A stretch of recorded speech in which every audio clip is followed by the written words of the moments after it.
Il y a un sondage Ipsos.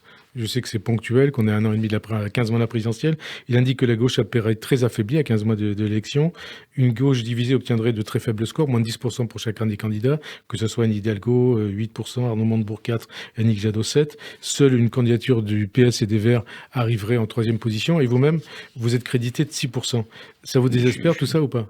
Je suis crédité de rien du tout, puisque je ne suis En pas tout cas, il y a un candidat. sondage qui indique ça. Donc, qu'est-ce que peut dire un sondage lorsqu'il interroge des Français sur une élection dans plus d'un an et demi et par rapport à des candidats qui ne sont pas déclarés?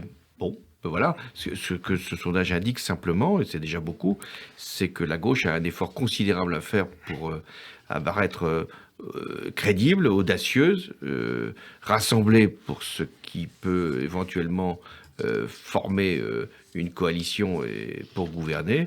Et c'est justement le travail qui reste à faire jusqu'à l'élection présidentielle. Il peut être encore fait. Bah, heureusement qu'il peut être fait. Et c'est un sens aujourd'hui d'être socialiste ou pas?